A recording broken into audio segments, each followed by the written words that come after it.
Hi, my name is Kathryn Larsen. I am a designer, architectural technologist, and current MSc architecture student at TU Delft.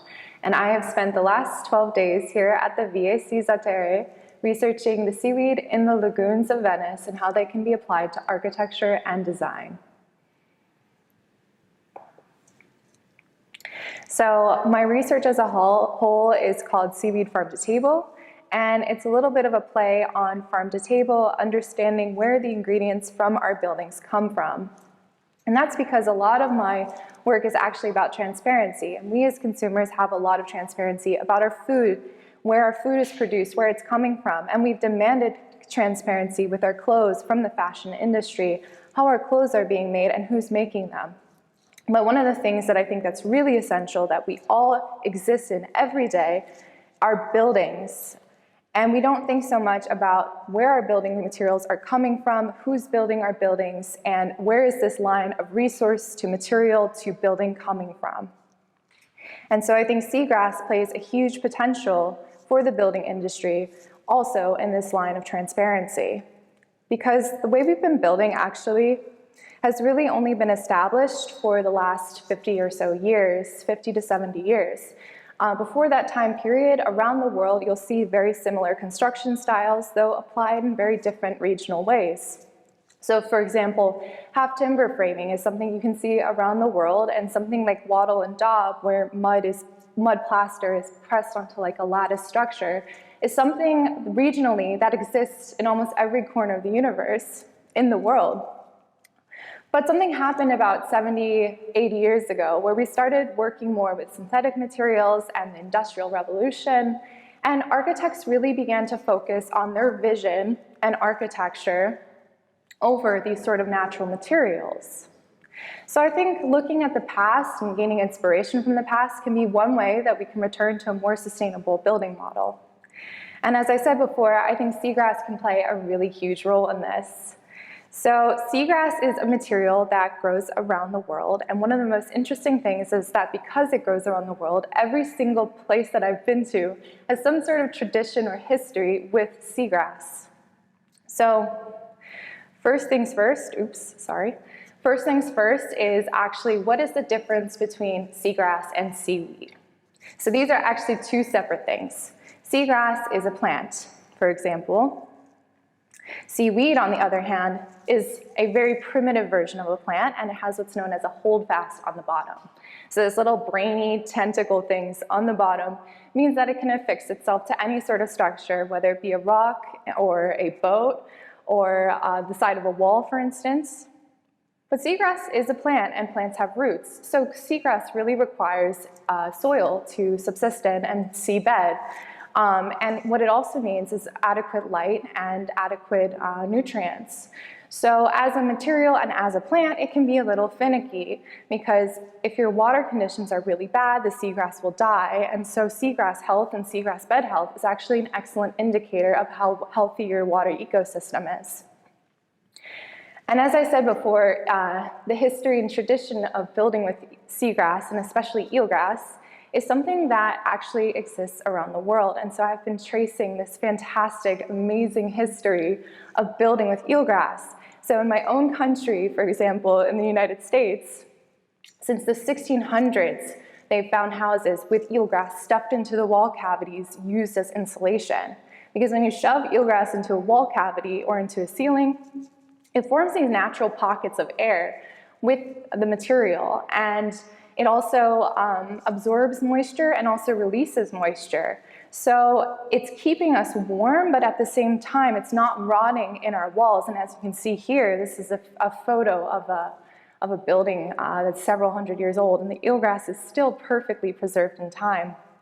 And one of the products to capitalize on this in the United States was actually a primitive form of an insulation bat from 1891 called Cabot's quilt.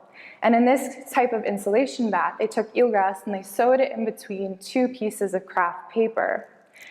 So seaweed or seagrass, sometimes in my research, it's hard to know the difference between the two, because a lot of people will refer in the past to seagrass and eelgrass as seaweed. But there's a lot of clues that tell us that they're actually talking about seagrass and eelgrass, in fact, One of the clues is when they start to talk about an insulation bat, what that is, those two pieces of paper sewn together, then I know that's cabbage quilt, and then that material is not seaweed, but actually seagrass.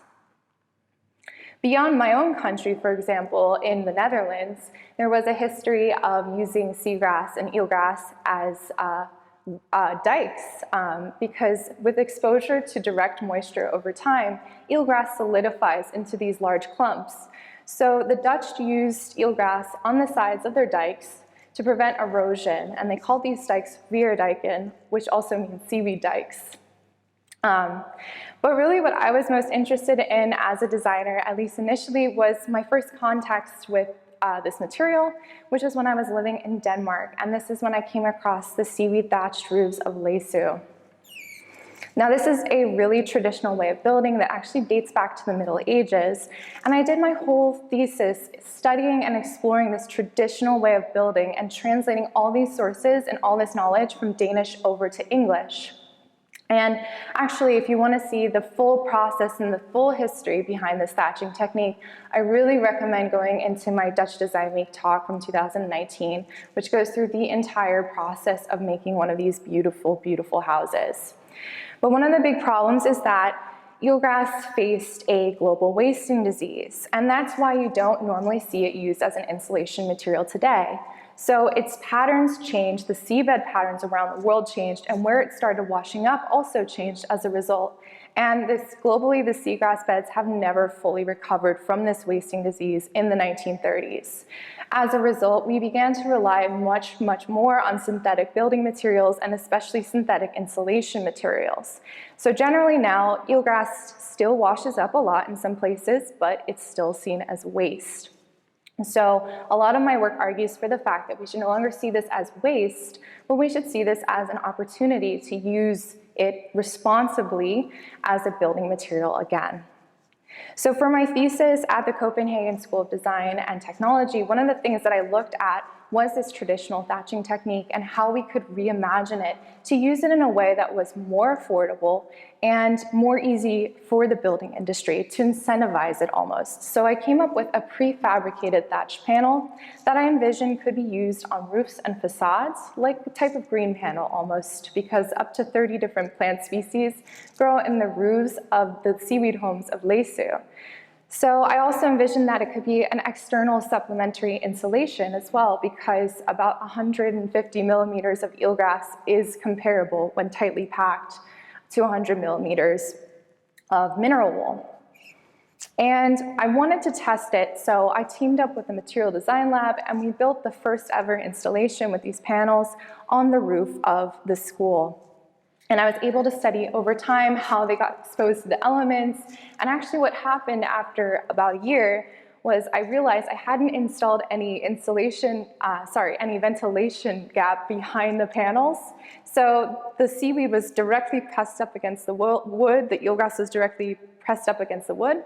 And so that meant there was nowhere for the moisture to release and escape. And unfortunately, it began to disintegrate into fertilizer.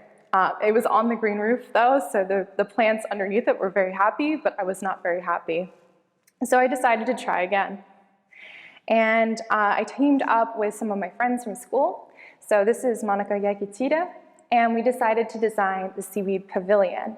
And so a lot of people think that I might be against technology because I'm advocating for traditional building materials and methods, but I think actually technology can be an amazing supplement to the building industry and to building in general.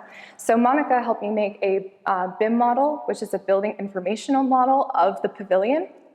From that model, we could actually calculate directly how many materials we needed to build this pavilion, so then I could order precisely how much we needed with very little waste left over. And that was very important to me, not just to save money, but also to prevent overusing materials or underbuying and using more time. My classmates and I, we built this pavilion at the Copenhagen School of Design and Technology again, but this time instead of installing it on the roof, We installed it on the ground level, and that was very intentional because we wanted the public to be able to come and have a seat under it. So I built this with, in addition to Monica, I built this with James Birkinshaw and Andres Mokolos, and then the panel frames themselves were actually built by my student assistant, Gabriel Pantoja. So I started thinking about this system of seaweed and eelgrass and knowing where my materials come from. So where does eelgrass come from in Denmark? It comes from Kurt, and this is Kurt. He has been harvesting eelgrass since he was a child in Denmark, and he is the owner of Moontang. And all of my eelgrass comes from him. And last year I had the incredible opportunity to not just meet him, but go and learn more about eelgrass and the processing technique that he uses. So they go out in November or in the autumn when it's eelgrass harvesting season, and he brings a crane attached to a pickup truck, and he harvests all the loose eelgrass that's been blown in from storms onto this pickup truck, drives it out to his field, and leaves it on the field for about 2 weeks. And this process allows for, typically in this time frame, it rains. And this process washes away the microalgae on the eelgrass, which is the key to making it rot resistant and staying in walls for hundreds of years. So learning more about this process directly from him, and also getting to physically see how much eelgrass washes up in Denmark in certain places, made me feel a lot more connected to the materials that I was using. So even during the pandemic, I kept experimenting, and I revised my initial prototypes to create this acoustic indoor panel with a more refined thatch method. And I began thinking about how could we get more eelgrass and more seaweed in an interior context so that people could have a more direct relationship with this material. As a consequence of working with so much seagrass, one of the seaweed farmers that I got to meet were actually Japanese seaweed farmers, and they asked me if it was possible to build with kelp, kombu. I thought that was fascinating because I had never thought before it might be possible to build with kelp because, for example, if you want to use kelp as an insulation material in your walls, typically it's going to just rot. So I started thinking about this and puzzling about this. How can we use kelp in buildings? How can we use it in interior design? And this formulated my inspiration for Kambu Leather. So I got some kelp while I was in Japan, and I started going into my kitchen, grabbing everything I could find and experimenting, and eventually I came up with a recipe that worked most of the time. And in addition to this, the whole cycle of the material is something that can be reused, it can be repaired, or it can compost in about 3 months, and everything that I add to it is fully vegetable-based. So I know that individually these ingredients can compost, so combined together, the whole material should be compostable. So during lockdown, I was experimenting with this unique way of working with these individual leather fronds of kelp that I had made. And so I realized I had to come up with a patchworking system or some sort of methodological approach to design with it. And so I created a lamp inspired by the puzzle lamp. So puzzle lamps are typically made in Denmark out of PVC plastic, but in this case, it's actually made out of Kambu leather, kelp. And, this is what the lamp looks like when it's disassembled and flat. So it's very interesting to see how much the material changes when there's transparency or light behind it versus when it's flat. The feeling of the material almost entirely changes. And I think another designer to look at specifically in regards to lighting, lamps, and kelp would be Julia Lohman, and her work is a big inspiration of mine. So after I had kind of perfected this recipe and tried in all different kinds of kelp, I actually contacted a local fashion designer in Amsterdam, Rose Hraska, and I asked her if she could help me sew it into something. And I actually began taking sewing classes from her during the lockdown to try and understand more how to work with this material as a textile and as a membrane. So Rose began to sew it into this beautiful patchwork pattern, and she taught me how to do that as well. And she helped design the first Kambu leather bag, which was very cool. and this happened just last week, so it's a new development. So after all of this research, I began thinking about this context in Venice. So I haven't been to Venice since I was a little child. So when I got the opportunity to come here, one of the first things that Camilo and Sophia told me was we print out all our research for the exhibition onto pieces of paper made from invasive lagoon seaweed. And you can print out your work on this paper as well. And I said, print on this beautiful seaweed paper? No, we have to honor this paper and the seaweed that it came from. So while I was in lockdown, I actually took all the paper that I was given and I bound it by hand into a sketchbook. And Italy has such a beautiful tradition of hand binding and book binding and building these beautiful sketchbooks. So for me, this was like my homage to the city of taking this beautiful paper from the lagoon and crafting it into something beautiful to hold my work. Also during my quarantine, I had enough paper that I had spread it out and I started making a map of the lagoon. And the reason I started doing this is because I wanted to figure out where I was seeing certain species, where I was seeing invasive species in particular, and map them and document them on a map as I was going through Venice. And some people might say, okay, why not just get the digital footprint of Venice and print it out on a paper and mark it as you go? And for me, the act of drawing is actually a way to study and to understand the world around me. It's a way for me to get to know every single little corner of the city that I'm in.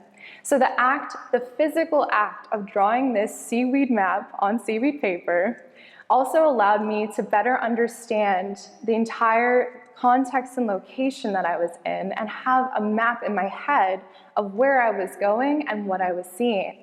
So this was also very important to me.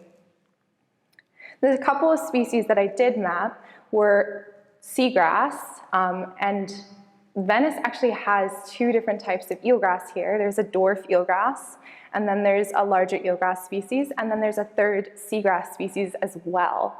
So there's actually a lot of variety here. In addition to this, there are several invasive species of seaweed. So on the left we have Sargassum mudicum, and on the right we have Undaria pinnatifida, and the right one is actually wakame.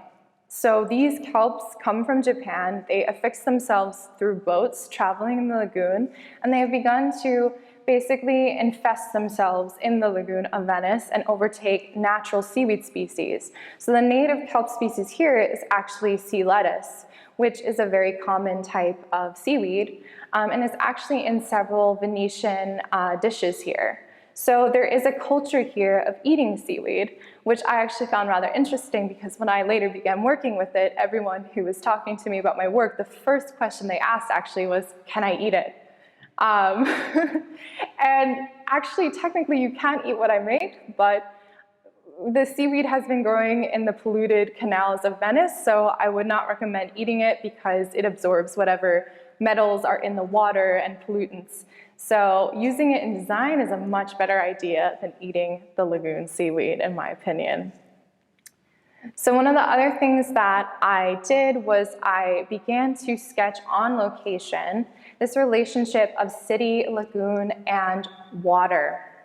I was really fascinated by how much public water access there was, these beautiful public fountains, and this central network of the lagoon connecting every corner of Venice. And I began to sketch the seaweed species as I observed them. For example, this boat on the side of the canal had several different species growing directly on it, including some of the invasive species. So that really speaks to the tenacity of seaweed, that it really can grow on just about anything. And the foundation arranged for me to have a little conversation with Jane DeMosto of We Are Here Venice, so that I could talk to her a little bit more and understand a little bit more about the situation here in Venice with these seaweeds. In our conversation, she said something interesting. She said, Kathryn, I think you'll find everything you need on the steps of Venice. So I went out to the steps, and I indeed did find everything I needed. The steps themselves, a form of architecture, actually was able to show me where the tide had been, marked in green algae. Different species were growing on different stairs. So this whole staircase, although man-made, had become some sort of coral ecology for seaweed, for shellfish, and for life. Really amazing to see how something we built interact with nature in this way. And so I created this little handmade diagram to sort of analyze that. And so finally, I was able, from specimens gathered from the lagoon, I was able to experiment with materials. So in addition to trying my leatherizing technique, I also experimented with laminating the kelp, and this was actually a suggestion from Julia Lohman herself. She said, the kelp has natural glue in it, so maybe you should try layering different pieces together and applying pressure and seeing how that works together. So that was this sort of test with the wakame. And I also did my leatherizing technique, and it came out a lot more different than expected because it was a lot softer. And I think that has a lot to do with the fact that the kelp I was using was fresh and still had never been dried before. So the resulting leather was very soft and extremely flexible. So I made this textile by sewing it and piecing it together by hand, but I wasn't quite done yet. I had Davide from the foundation make me a little structure, and this I wove some of the eelgrass I brought with me from Denmark into the structure. And then I covered the structure with the seaweed textile I had made. And together, we built the world's first seaweed-covered, seagrass-stuffed stool, which is now displayed at the V-A-C Zattere. Now, this stool is not fully functional in the way that you could use it at your home. One of the reasons is we left the bottom uncovered, and this was actually a very intentional choice because due to COVID, people aren't allowed to sit around in the Zattere as they browse. So rather than have people able to take a seat on the seaweed, we want them to be able to have a look and see the materials that this stool was made from. And by peeking underneath, you can see the seagrass, and over top, you can kind of see the translucency of the seagrass peeking through the seaweed. And now I'm going to transition to something a little bit different, but still related to non-extractive architecture. As I was sketching and going around Venice, one of the things I began to notice extensively were all these beautiful wells. Now, I was told these wells are no longer functional because we have running water, but they are here and in the city, and people often use them as public seating. They will gather around them, they will have drinks, there's spritzes on the wells, they will sit on them, and it's an integral part of the urban environment. But I was really curious, how does Venice have wells when this entire city is essentially floating on water? Well, it turns out that it is a really interesting mechanism of collecting rainwater and reabsorbing it into this well cavity, filtering it through sand and lined with clay, and using rainwater as a resource. So I found that really interesting and really creative how thousands of years ago we solved our water shortages by engineering in this way. And when I was talking to Paulina from the V-A-C about it, she said, yes, but did you know if it floods in Venice, they actually had to dig out the entire well and refill it because the water would become contaminated. And so I thought, oh, there's a reason we don't necessarily build like this anymore. So some people think that by talking about the way we built in the past, I might be glorifying it, but I'm not trying to glorify it. I'm saying there's something we can learn from this. And in the case of Venice, I think there is something we can learn from this. So in the building industry, we have a lot of issues with drainage. We don't want water pooling and seeping around our buildings and getting in and leaking in our basements. And we also don't want them gathering underneath a thin layer of soil and causing some sort of collapse. So what we use a lot of times are gabions, or stones that are filled in these little metal cages. They also act as retaining walls and prevent erosion. But we also throw them underneath by our drainage in the building industry to help allow water to disagitate under the soil and basically avoid some nasty flooding issues as well as overflow from our gutters. But using stones and gabions as a drainage solution is relatively expensive. So while I would have clients that would choose a stone gabion, a lot of the times, actually what they chose were these. These are plastic cassettes. They are very, very cheap, but they can also be very, very expensive if your ground has poor drainage. If the water level in your ground is really, really high, you need a lot of these, like 56 or more, to be able to drain the roof of your house adequately into the soil and avoid causing like a mud zone disaster. So in this case, where a customer would have way too many plastic cassettes, what I would usually suggest, and what they usually would take up, is actually a rainwater basin. Now, this solution is a little bit more expensive and a little bit more difficult if you don't have a lot of ground, but it's actually the best solution ecologically speaking, because it allows to create a mini ecosystem out of your drainage. So when we create these water basins, the flora and the fauna just completely attracts itself to the water. There are ducks that swim in it, and it becomes its own little mini, paradise, I guess you could say. And Denmark actually has a lot of these water basins stationed around even big projects. I think it's really beautiful to see something turn from building site into ecosystem again through this process. So what's next? This research at the V-A-C Zattere, for me, provides also a framework for my future research for my thesis at TU Delft. So I want to travel to many more locations, and I want to discover through sketching and through drawing and through material iterations how we can work with kelp and seagrass. One of the regrets that I have is I didn't get to work more with sargassum and come up with a solution for sargassum. But I think there's a potential from the many seaweeds in the lagoons here that you could create many bioplastics. And I don't think we always need to think about architecture as something permanent, actually. I think using kelp as a structure, as a membrane, using bioplastics in this way can actually be a wonderful way to create temporary architecture and temporary pavilions for installations in a way that can return essentially back to Earth without causing additional pollution and with causing minor material extraction. Thank you.